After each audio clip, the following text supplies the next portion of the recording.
Hello everybody and welcome to another episode of the Black and White United Show. I'm your host Andreas. Thank you so much for tuning in with me today. In today's episode we're going to review our 64-point loss to Hawthorn last night at the MCG. Roll the intro. 0, 1. Let's get started.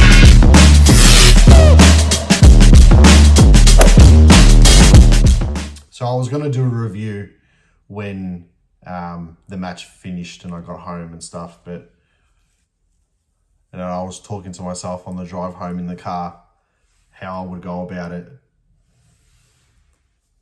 And I was too angry and I honestly didn't want to piss a lot of people off because I appreciate the people that come on my channel. I appreciate the subscribers. I appreciate the members. I appreciate the members because they pay to listen to me talk and stuff. And and for that, I'm forever grateful. I'm not going to lie, the dust sort of hasn't settled. I've accepted it, but I'm not happy with it, as a lot of Collingwood supporters wouldn't be. So this review is going to be unfiltered. It is going to be raw. It is going to be genuine. I would rather piss people off with me being honest than put on a persona of me being unrealistically positive about what's taken place over the last few weeks, and especially what took place over the last fortnight and what's taken place over the last almost 24 hours. So let's get to it. And let's be real and let's be honest and let's not be delusional. So we hit 14 wins against Carlton, I think it might have been. I could be mistaken, but pretty sure Carlton was 14 wins. And then we apparently put the flag down. We stamped our authority as the first team who has qualified for September. Let me just put this out to you, and I am going to quote Triple M and what they posted on Facebook today. But let me just read it out to you because it's pretty damning. If Collingwood lose to Adelaide and Melbourne, Brisbane defeat one of Sydney, Fremantle or Hawthorn, Geelong defeat one of Essendon, Sydney or Richmond, Hawthorn defeat both Melbourne and Brisbane, or win one, and the other one they close the gap within 3% to Collingwood, Fremantle defeat two of Port Adelaide, Brisbane and Western Bulldogs, Gold Coast defeat two of Carlton, GWS, Port Adelaide and Essendon, and they'll probably win all four. GWS defeat all of North Melbourne, Gold Coast and St Kilda, which is an extreme possibility, or they win two of the three and they close the gap 12.9% to Collingwood. Western Bulldogs defeat all of Melbourne, West Coast and Fremantle, which is a very high possibility. Then Collingwood will miss the finals altogether. Forget about top four. We are not going to beat Adelaide. I mean, let's be real. It'd be the most Collingwood thing ever for us to come out and then all of a sudden beat Adelaide at Adelaide and then go and beat Melbourne and then finish fourth and then have to face Adelaide again in the qualifying final and then get pumped in the qualifying final. That'd be the most Collingwood situation ever to do. But we have to face reality. As I said before when I did the intro to this video, I would rather be upfront and honest with people about the way that I'm feeling and about what I saw at the game and the way that I saw things unfold against Hawthorn than bullshit to you on this channel and give people a false sense of security that, hey, we're going to be okay, and then look like an idiot when the team lets us down. I'm going to give you an honest, raw opinion. I'll watch my language. That's fine. I understand people get a bit sensitive these days, and so be it. Times are changing. You can go back on all these videos that I've done, 150 something of them, and I have been so positive even when we've lost. The loss to GWS, oh God, it's a bit of an anomaly. The loss to Geelong, well, we could have won it. I left feeling positive. The loss to Gold Coast, we only rocked up for a quarter and a half, maybe 2 quarters of football. Play Pendle's full game, we probably win. The loss to Fremantle, 22 points up in the last quarter. It was only lost by a point. What does that mean? Nothing. The loss to Brisbane, that was a reality check. We're playing against a really top side and it was at home. The win against Richmond, was it flat? Was it anything good? No, we did what we needed to do. And then you've got the game against Hawthorn. And I'm not going to sit here and give all the credit to Hawthorn because there were times during the game where they were missing targets, they were overusing the ball, they weren't sticking their tackles, they missed easy opportunities in front of goal, and we had the power, we had the, power isn't the right word, we had the opportunity to capitalise, but we couldn't get our hands on the ball. And when we did, we stuffed it. Short 25-metre kicks weren't hitting their target. Chain link hand passes from the defensive 50 to the forward 50, all over the shop. Stop looking for Nick Dacos at every single opportunity. Yeah, we lost Jeremy Howe at the start of the game, and Jesus Christ, that hurt us. And that's going to hurt us now for the rest of the season. Because he's got to have at least 2 weeks off, so if he does come back, we're not going to see him till finals. But hey, according to these results, there's still a chance we can miss out. Last night, it was clear. And I got to give credit to Dan, who's on the Sharon stand with us. He summed it up perfectly. And it happened right in front of us. And he picked it out straight away. And I seen it. And I'm like, Jesus Christ, you're right. Hawthorn will get the ball from defence from a kick out, or they'd intercept mark in defence, and they'd look for the switch. They'd look for the switch, and they'd switch one way. It wasn't on. They were supposed to go down the line. They didn't go down the line. They switched it back. So we're rolling over. Then they had to do one little kick over the top, and then instead of going down the line where everyone's rushing, they cut straight back in the middle and they completely busted us open. They busted us open like I had never seen us busted open before under the Craig McRae era. We can go on about the actual physical game itself and we can talk about situations and stuff like that. At the end of the day, we were shit. Let's be real. We played like a bottom 4 team. I can tell you this now, watching us play that game, we looked slow, we looked lethargic, we looked just like the players didn't care. 5 weeks ago, they were reporting engrave Collingwood's name on the cup, they've got the cup, this, that. In the last 5 weeks of football, we have only beaten Carlton and we have beaten Richmond. And let's be real, they weren't like the Carlton game maybe, but look at that opposition. The Richmond game, they actually took it to us. Yeah, we got away with like a 36 point win or whatever it was, I can't remember. They're great. We're fighting for a flag. We're fighting for top 2. We have lost our chance at a home qualifying final. What excuses are we going to make? I don't want to make excuses. We have to put our hands up and as a club and put our hands up and say, we stuffed this up. We bottled it. It's so disappointing. Last night, I left the game with the feeling like I did after the 2018 grand final. Take the situation with Dom Sheets, kick out of the thing, whatever, yeah? Just the fact that we lost the flag. It was the similar feeling losing this game to Hawthorn. The way that we lost it, and by the amount that we lost it, and the way that we played. If we had lost this game by a point and played well, I'd be still disappointed that we lost the game. 100%. I'm not going to shy away from that fact. But what I want to express is the feeling of a lost opportunity. There are Collingwood supporters out there, and I feel sorry for them, but I admire them so much. They have so much hope, and they're looking at ladder predictors, and they're looking at equations and how we can still finish in the top 4, this, that. If we want to finish in the top 4, we need so many other results now to go our way. We need Geelong to flop. We need Brisbane to flop. We need Fremantle to beat Brisbane and then flop. We need Gold Coast to flop. And we need to go to Adelaide and beat Adelaide.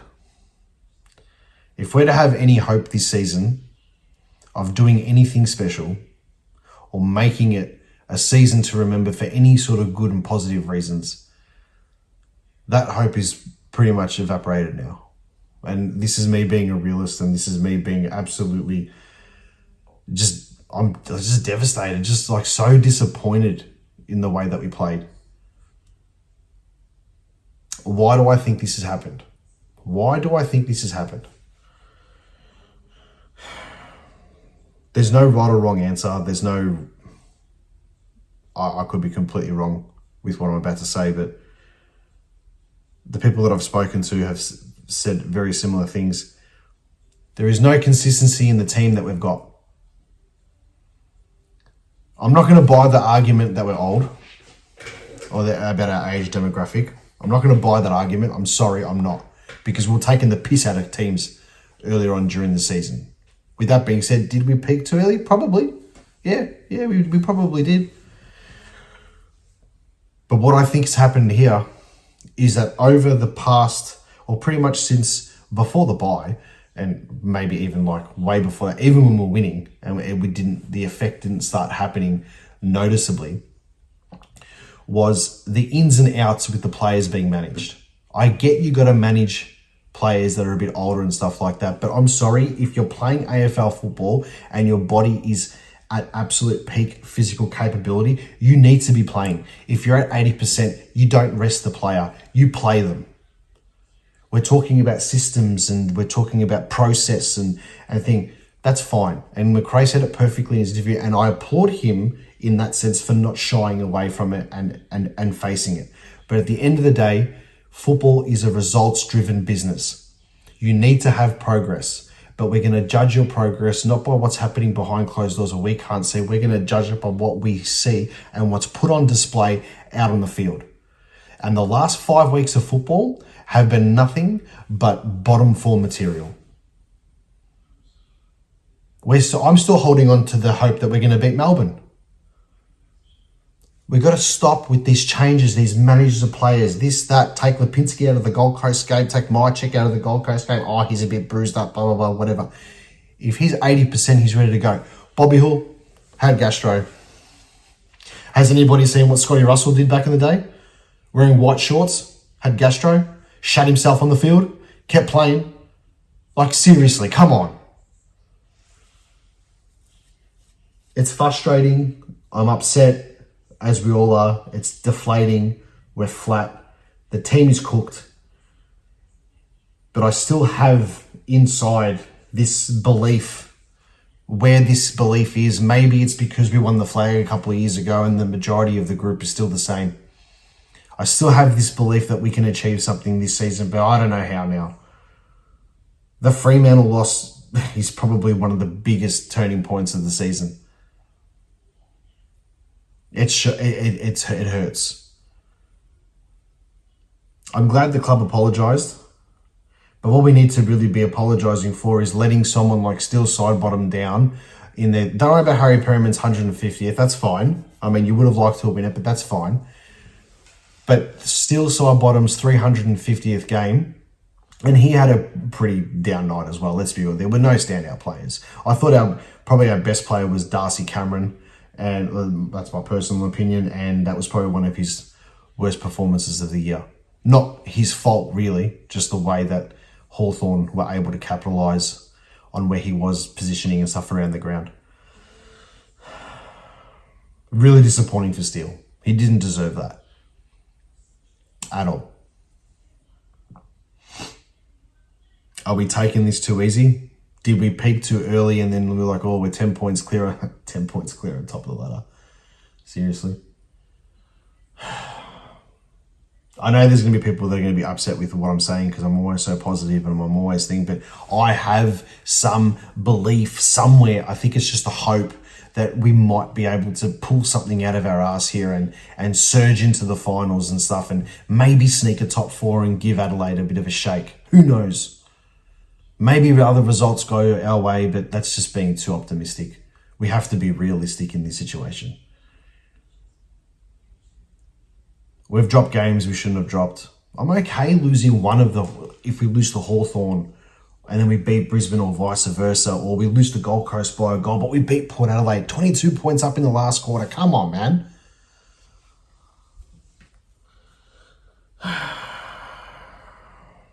Managing players, looking at loads, all these excuses. Yeah, it worked in 23. It worked in 23. You did the extra loads. We had short turnarounds, and yeah, it worked. These players are 2 years older. They're older now. I know I said I wasn't going to use the age as an excuse, but surely you know how to manage these players properly with training and not miss a game of football.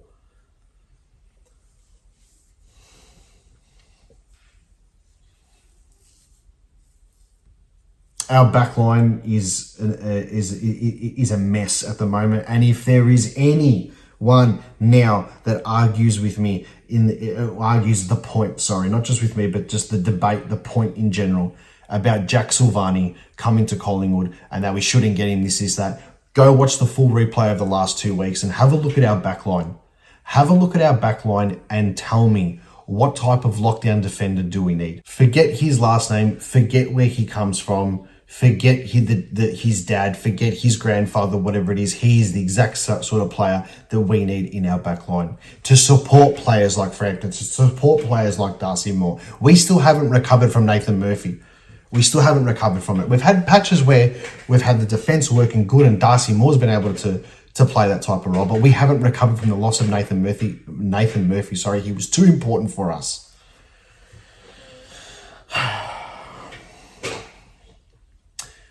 We put ourselves in this position. Hopefully we can get ourselves out of it. It's disappointing. I'm not going to keep going on about it now because I know people are going to comment on this and they're going to say, oh, no, you got to believe, what sort of supporter are you, this is that. And you can have a go at me in the comments. I don't care. I don't care. This is just the cold, hard, truthful reality of the situation. Adelaide's a must-win. Melbourne's a must-win. Because you can do all your ladder predictors and stuff like that. Even if we just beat Melbourne, I've still got us finishing 6th. If we finish 6th, and with Hawthorn beating us, Hawthorn will most likely finish 7th, which means we will face Hawthorn in an elimination final at the MCG. Look what happened last night. We've got to get everything going again. We've got to get our systems back in place. This whole contract talk that John Ralph keeps pushing. I mean, you think Kane Cornes will be pushing this crap and he's not. It's John Ralph. Like, shut up. Melbourne lost their coach. Carlton had a boardroom meeting. Yet Collingwood's contracts are still the main news. Why? Because we make you the money. We make you the money when we win and we make the AFL the money when we lose. No excuses. We stuffed it up. But we go again. We go again and we go again next Saturday, and I'll sit there and I'll watch it. I don't know if I'm doing a live stream yet. Maybe I just want to watch the game myself on my own. But we go against Adelaide and I'll be watching, I'll be frothing at the mouth so we can cheering on the boys every second of the way, regardless of the result. And I'll do that against Melbourne. I'll go to the Melbourne game and I'll be loud and I'll be proud and I'll be watching it. And then we qualify for finals, hopefully. Regardless, and I'll be there the first week if we play in Melbourne.